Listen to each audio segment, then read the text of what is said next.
Em 2011, iniciei a produção de uma série com o título Queda, que representava um instante de pessoas ou animais caindo. Essa ação, decorrente de um acidente, imprevisível e inesperado, apresentava um corpo vulnerável, uma massa contorcida que busca restaurar o equilíbrio ou amortizar a queda. Tomei como referência imagens que colhi na internet. Eram imagens de modelos tropeçando em desfiles de moda ou animais caindo, como um cavalo sofrendo uma queda em uma corrida. Posteriormente, decidi eu mesma produzir as imagens, fotografando amigos, que me ajudaram fingindo cair. No conjunto dos trabalhos, me interessava uma tensão, um corpo que tenta reagir dentro de um campo de força, a força da gravidade. Inicialmente, fiz desenhos em grande escala e, posteriormente, desenhos em formatos menores. Cair é um fato inevitável. Todo mundo já caiu alguma vez na vida. Pode ser até engraçado ver alguém caindo, mas me fascinava a ideia da mais completa entrega do corpo ao aceitar essa fatalidade e reerguer-se transmutado.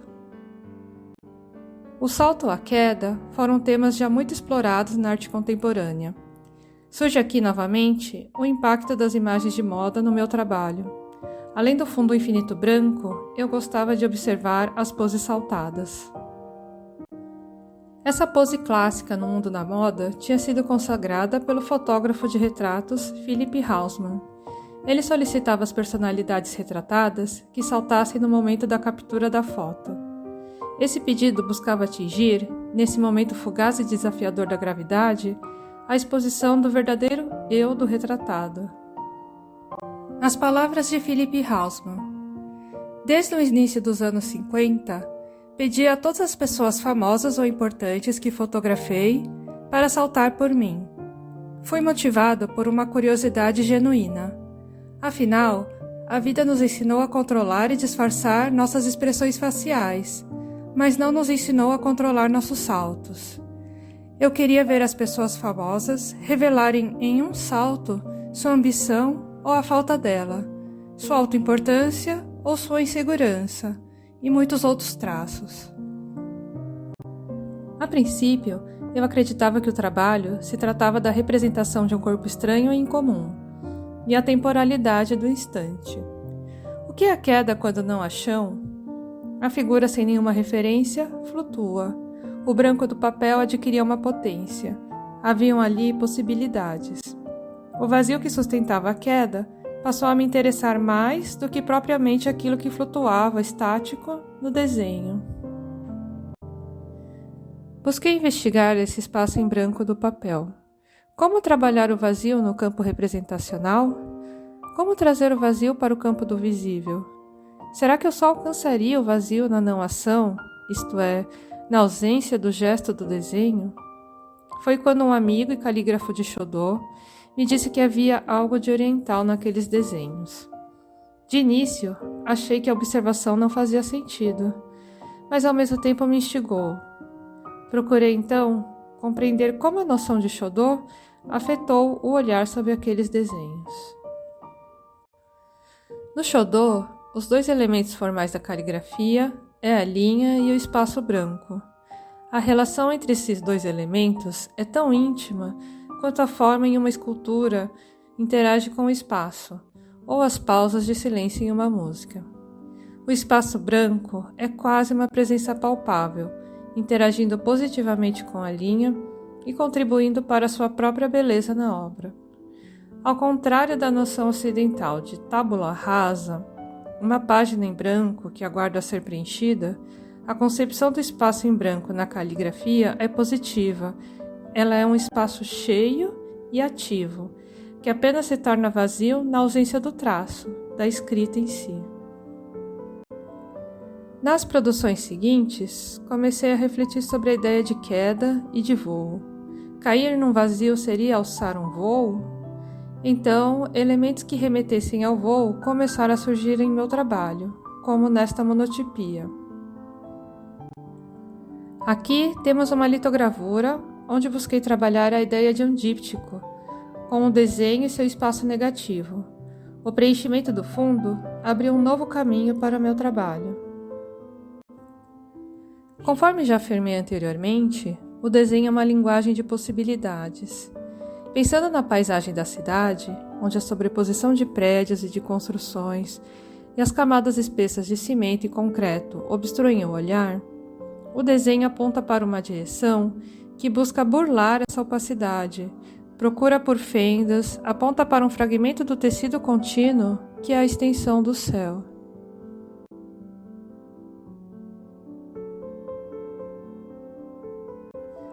Por meio das aguadas em Nanquim, busquei capturar um olhar que percorresse as manchas, em uma atitude contemplativa. Nas imagens, os voos dos pássaros são imprecisos.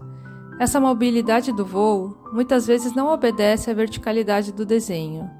Não se pode dizer se estão voando para cima ou para baixo, descendo ou subindo. Além disso, o voar dos pássaros desperta em mim um sentimento de movimento sem destino, sem objetivo de se deslocar de um lugar para o outro com uma finalidade, uma ação sem intenção. A série desencadeou o primeiro contato com a cultura chinesa, uma das bases constituintes da arte japonesa.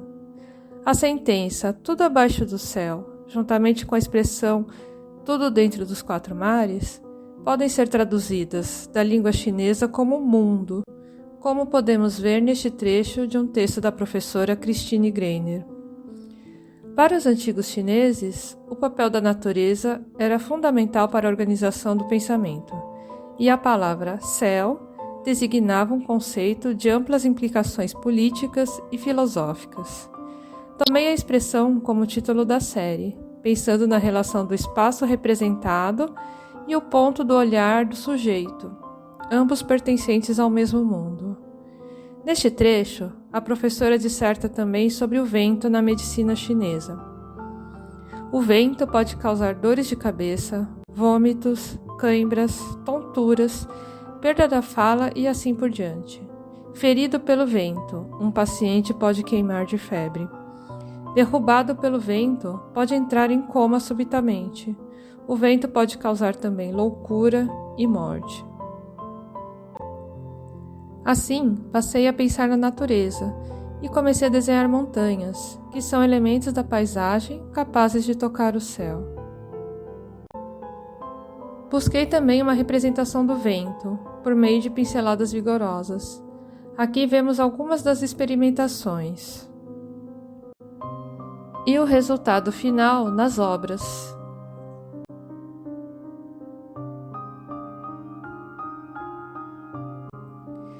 Estes são os trabalhos expostos na galeria. Nesta imagem, podemos ver alguns experimentos utilizando a técnica do stencil. Isto é, através de moldes vazados, eu realizava pinceladas rápidas ou vagarosas, com menos ou mais carga de tinta para representar as rochas das montanhas.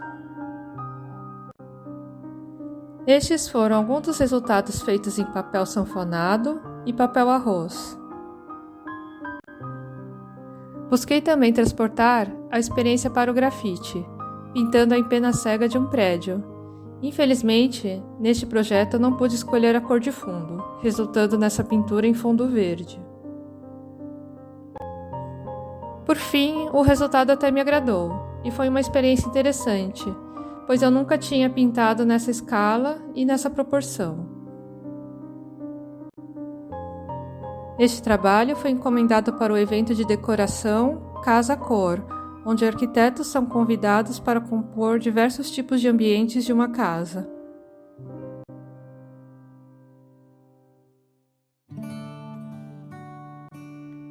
Seguindo os meus estudos, descobri que outro significado do ideograma céu é o vazio. O vazio é o tema central de muitas escolas budistas.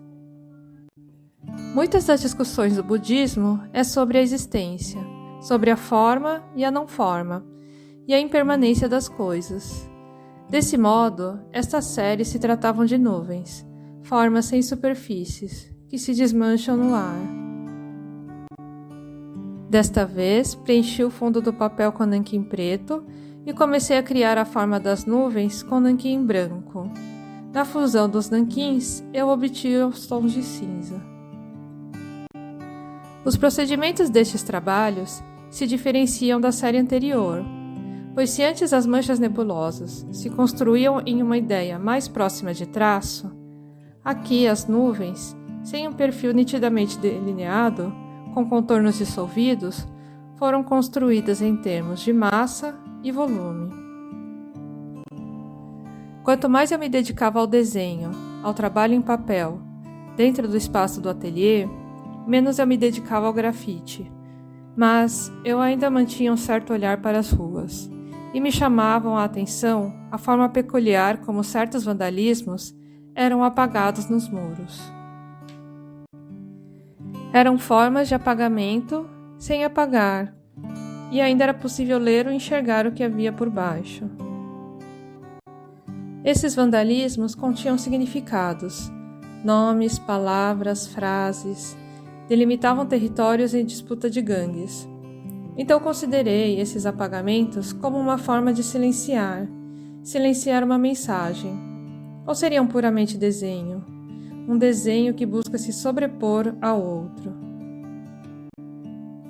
O que era para se apagar se revela um novo desenho.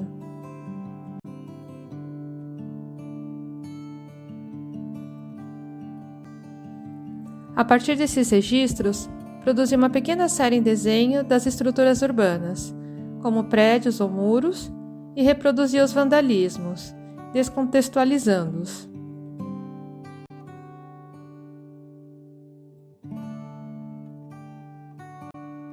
Esta é a vista dos desenhos na exposição Insistente Novamente, exposição coletiva de desenhos realizada em Caxias do Sul. Produzi também meu primeiro trabalho, Possível de Interação. Era um quadro totalmente preenchido com grafite preto, onde os visitantes conseguiam rabiscar utilizando borrachas. Aqui há uma inversão do processo, ao propor uma outra função a um instrumento cuja função é apagar. Em 2018, fui selecionada para uma residência artística no Espaço de Arte Contemporâneo, EAC, em Montevidéu, Uruguai. O EAC está instalado em um antigo cárcere composto por 5 pavilhões. 3 deles eram restritos ao público e permaneciam em seu estado original, quase em ruínas. As celas foram reformadas e utilizadas como salas de exposição, e para a residência serviam de ateliê para os artistas. Eram selecionados 7 artistas por temporada, e além da cela usada como ateliê, recebiam uma outra para experimentação e ir expondo os procedimentos artísticos durante a residência. A minha proposta na residência foi levar a prática do registro dos apagamentos nas ruas de Montevidéu e poder refletir a respeito. Inicialmente, ocupei a cela com registros anteriores, um desenho e mapeamentos feitos sobre papel arroz e apenas estendidos sobre ganchos presos à parede. Refleti sobre os apagamentos na cidade de São Paulo. Como falei anteriormente, o grafite tinha alcançado tamanho sucesso que a quantidade de artistas e pinturas nas ruas, muros e paredes haviam aumentado vertiginosamente. E também a chamada pichação, que é uma escrita feita com sprays ou tinta e possui uma identidade gráfica específica, muitas vezes influenciada pelo grafite. O propósito principal da pichação é diferente do grafite, pois tem uma intenção de danificar uma propriedade alheia. Desse modo, discernir o que era vandalismo ou arte ficou impreciso, além da qualidade dos desenhos questionáveis. Já haviam inúmeras discussões sobre permitir ou proibir a arte de rua, mas em uma mudança política da Prefeitura de São Paulo, ficou decidido que deveriam limpar a cidade, cobrindo as pinturas com tinta cinza, mas sem nenhum critério. Os faxineiros públicos que decidiriam o que considerassem pinturas bonitas ou feias, atuando quase como curadores urbanos.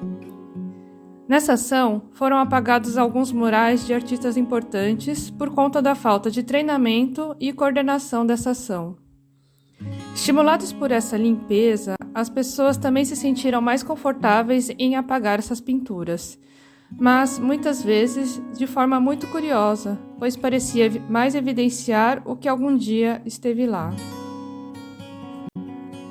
Na minha série de registros fotográficos, defini inicialmente essa ação como apagamento, a intenção de remover o que uma vez esteve depositado sobre uma superfície. Mas refletindo não sobre o ponto de vista de quem apaga, mas de quem escreveu ou desenhou no muro, pensei na possibilidade de silenciamento, o ato de silenciar uma expressão. Desse modo, observei quase um diálogo desconexo entre apagado, apagador e camadas de escritas e matérias sobrepostas. Refleti também sobre uma aproximação entre a pichação e o shodô. Ao contrário do que aparenta à primeira vista, a pichação possui uma estética elaborada. O pichador cria um alfabeto entre linhas e geometrias. Busca ser original, pratica tipografia, desenvolve abreviações e signos de difícil leitura para leigos.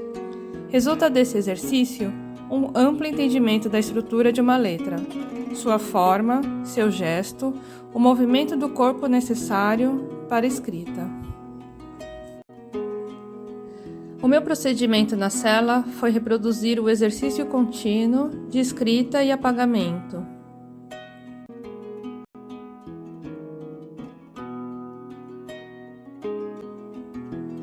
E sobre os mapeamentos, fiz em papel recortado frases que encontrei escritas nos muros de Montevidéu, cobrindo os mapeamentos anteriores.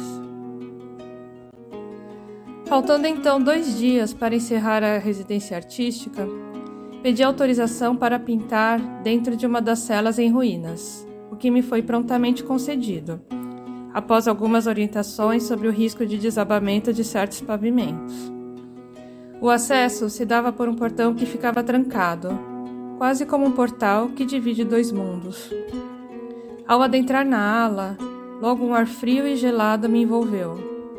Nas galerias daquele antigo cárcere, havia algo de monumental e sublime.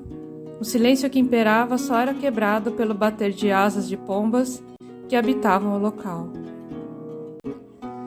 Eu havia escolhido uma cela cuja janela era voltada para esse pátio aberto para visitantes, que podiam olhar para dentro do presídio por entre as grades. Desse modo, havia a possibilidade de criar uma relação obra-espectador, interior-exterior. Fui com o desenho rascunhado em um papel, mas foi muito equivocado chegar com a ideia pronta do que eu queria fazer. Afinal, aquele lugar continha muitas informações que poderiam ser preciosas para desenvolver um trabalho. Então, o desenho saiu completamente inadequado, deslocado de todo esse contexto. Fiquei bastante chateada, pois essa era a única cela que eu poderia pintar e acessível ao olhar de quem vem de fora. Caminhando pelos corredores e refletindo a minha operação frustrada, comecei a me indagar sobre o valor histórico daquele lugar, em todas as suas camadas, na beleza das paredes descascadas, dominadas pela umidade e pelas plantas, sobre o fascínio que ele emanava. Lembrei de algumas leituras que discutiam sobre espaços ressignificados, sobre a memória e o encantamento da transitoriedade. Respirei, tomei uma atitude mais contemplativa com aquele lugar de acesso restrito e que conservava tantas temporalidades simultaneamente. Então percebi nas texturas da parede uma paisagem. Peguei meu pincel japonês e tinta preta. Me desprendi da necessidade de visibilidade do desenho, e em gestos rápidos surgiu a representação de uma montanha. A dureza e a materialidade das paredes contrasta com a leveza das pinceladas. A montanha parece flutuar. As bases da montanha se esvaem por entre fissuras, buscando tornar-se um novo horizonte, descortinando um campo de possibilidades que antes eu não tinha dado conta. Os desenhos saem então das celas e tomam os corredores e lugares de acesso.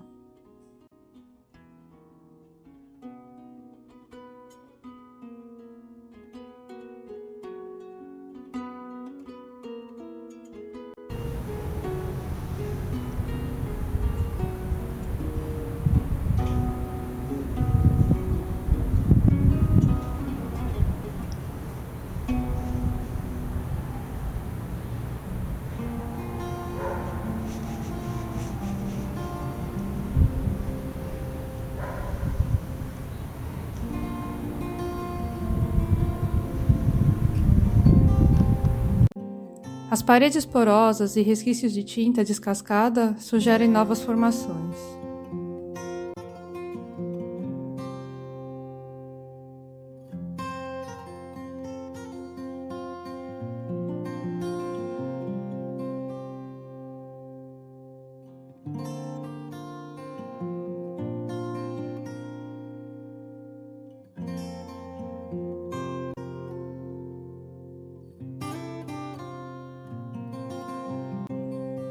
Essa experiência estimula a ponderar sobre esse lugar, um espaço onde o homem, tolhido de sua liberdade, deveria meditar acerca de seus atos, se transformar e se reintegrar na sociedade, e sobre o fracasso da instituição prisional, sobre a tortura e violência que ocorreram dentro dessas paredes.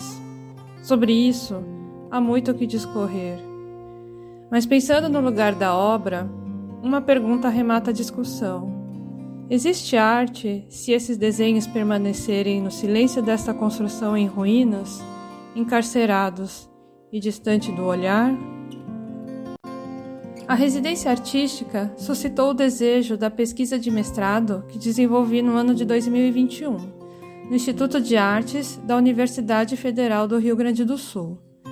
Ao observar toda a minha produção artística anterior, somada a essa experiência, percebi uma singularidade em meu processo que busquei investigar na pesquisa: o surgimento das imagens como resultado de um processo mental, um fluxo que busca conteúdo em meus diversos níveis de consciência, emoções ou intenções, e em minhas imagens mentais, como a memória, que emergem por meio da materialização do desenho.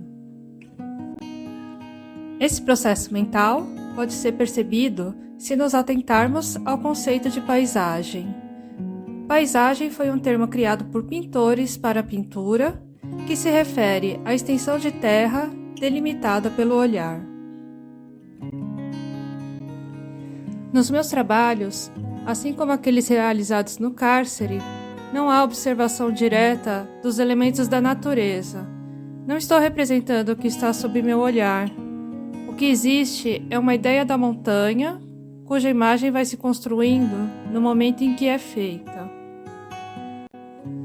O traço surge como ponto de partida para definir os volumes, e as manchas de nanquim branco acabam sugerindo linhas subjacentes e texturas, como nas texturas das paredes descascadas das celas. Cobrir o fundo do papel com tinta acrílica preta traz uma ruptura às noções da caligrafia, pois me permite mudar de ideia, voltar atrás e mascarar a linha imperfeita. Para produzir esses desenhos, realizo uma operação mental inversa ao desenho básico, onde o sombreamento do objeto ocorre por meio do lápis. Ilumino a figura com aguadas de nanquim branco, trazendo reflexões sobre a luz em meus trabalhos. Citando Rudolf Arnheim, a escuridão da noite não se trata da retirada da luz, mas a chegada positiva de um manto escuro que substitui ou cobre o dia. Isto é, o desenho elaborado não é uma imagem negativa. Percebo também que cobrir o papel de acrílica preta interfere na densidade do desenho, tanto da figura quanto da matéria, criando uma camada impermeável que não permite a impregnação do nanquim branco no papel, mantendo seus pigmentos acumulados em sua superfície, entre o olhar e o suporte.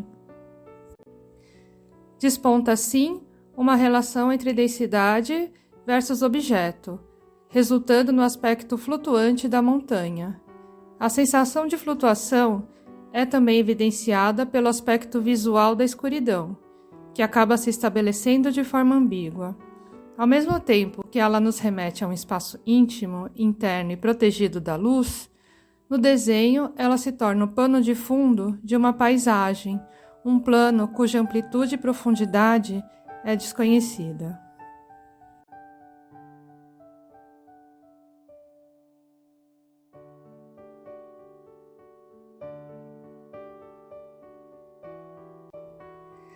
Considerando a influência da caligrafia em meus procedimentos técnicos e uma motivação relacionada à minha ascendência japonesa, minha pesquisa seguiu um caminho investigativo que se construiu sobre a paisagem oriental. A China é a primeira cultura identificada que dispõe e compreende o termo paisagem como uma entidade de desfrute intelectual. O cenário de intensas instabilidades políticas, situações de desordem e crises intercaladas com o forte controle do discurso intelectual pelo governo chinês propiciou um ambiente de forte individualismo, o florescimento da filosofia e a ascensão do taoísmo, cujos ideais remetem à natureza mais que à ordem social. Nesse contexto de mudanças sociais e religiosas, se desenvolveu um fenômeno, a prática do retiro da natureza, que dará o descobrimento da paisagem como tal. Tendo em vista que a caligrafia foi a primeira grande arte e que a pintura se desenvolveu a partir da escritura como mera ilustração, a transição da pintura para sua maturidade se desenrolou absorvendo os conceitos e gestos da escrita para a representação plástica. No Japão, a pintura também manteve fronteiras tênues com a escrita, cuja energia das pinceladas seguiam as regras da caligrafia e deveriam capturar o espírito dos objetos ou dos temas. Isto é, a pintura não busca descrever fielmente o aspecto exterior do mundo físico, mas busca imitar o ato do Criador. François Cheng, calígrafo, explica brevemente o procedimento na pintura oriental. Depois de um longo período no decurso, do qual o pintor aprende a desenhar uma grande variedade de elementos da natureza e do mundo humano, como que para aprender de cor o universo visível, ele começa a executar obras propriamente ditas. A execução faz-se sem qualquer modelo, porque a obra deve ser uma projeção interior. Ela desenvolve-se, tal como a caligrafia, ritmicamente, como se o artista estivesse dominado por uma corrente irresistível. Um artista brasileiro, cujas obras dialogam com a paisagem oriental, é Alberto Guignard. No entanto, em sua biografia, nunca ficou comprovada a influência direta da pintura oriental ou tampouco foi referenciada em discursos sobre pintura pelo próprio artista. Nas paisagens de Guignard, os espaços são fragmentados por névoas e sombras e parecem flutuar. Apesar das pequenas igrejas coloniais e coqueiros fazerem uma certa referência ao Brasil, a forma como o artista posiciona os elementos, como que num lugar inacessível, dá a sensação de que poderia ser um lugar nenhum. Outro trabalho desenvolvido durante a pesquisa partiu da proposta do deslocamento, com saída do mercado público e chegada na Fundação Iberê Camargo, por catamarã, pelo rio Guaíba. Durante o caminho, o que me chamou a atenção foi a dualidade das margens do rio. A cidade visivelmente povoada e edificada com os cais, prédios, avenidas e a orla costeando toda a margem de um lado. Do outro, apenas uma vegetação aparentemente nativa e bastante horizontal, se aprofundando tenuamente em camadas. Dentre essas proposições, o pensamento buscou, então, estabelecer uma relação entre a horizontalidade da margem e o território em estado bruto. Pensando na forma mais elementar do desenho e a intenção de um gesto mínimo, tracei uma linha horizontal com a nanquim sobre um papel washi para logo em seguida mergulhá-lo em uma bandeja de água até a altura do traço e ergui. Na ação, em direção descendente, um rastro de tinta sugeria o rio num reflexo borrado, e parte da água succionada e absorvida pelo papel erigia uma sutil paisagem. Aqui temos alguns experimentos em papéis de pequena dimensão. E este foi o trabalho final, exposto na Pinacoteca Barão de Santo Ângelo do Instituto de Artes da URGS.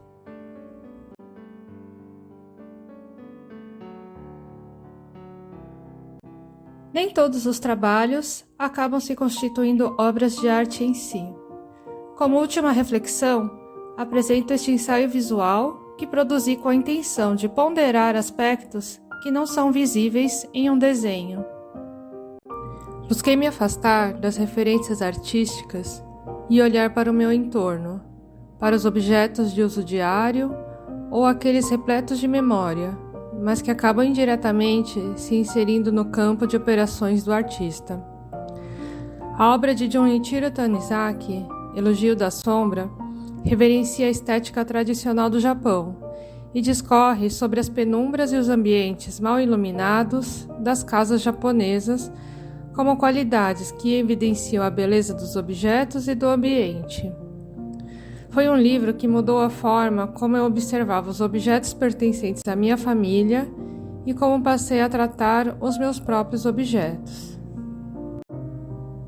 Tenho um oratório budista que herdei da minha avó, um objeto intrigante, uma caixa negra com 2 portas e fecho, com uma estrutura quase arquitetônica, que remete a um templo.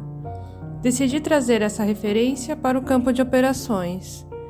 Tomo papéis que resgatei de sobras de outros trabalhos e experimentos e começo a dobrá-los, na tentativa de evocar um mistério.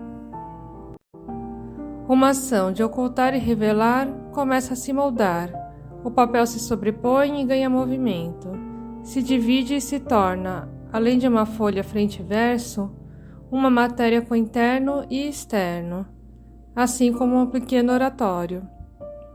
A constatação dessas dualidades me traz algumas associações da montanha e suas faces divergentes, quando uma se encontra iluminada pelo sol e a outra permanece na sombra, ou de um iceberg, blocos de gelos flutuantes, os quais a maior parte de seu volume se encontra submerso, confirmando assim a impossibilidade da visão completa das coisas. Por fim, encerro esta apresentação apontando a importância das referências da cultura japonesa em minha vida artística e pessoal, que permite me conectar com memórias e questões autobiográficas. Por sua vez, o desenho como linguagem é um campo de transbordamento que amplifica essas reflexões. Em uma mesma superfície, unem-se temporalidades, permitindo o encontro de uma prática tradicional com a subjetividade do artista do tempo de hoje. O passado encontra o presente, interpretado e articulado pelo desenho, somado às experiências que ressignificam e imprimem um novo olhar na imagem. A memória surge assim, não por medo do esquecimento, mas como uma memória para o autoconhecimento.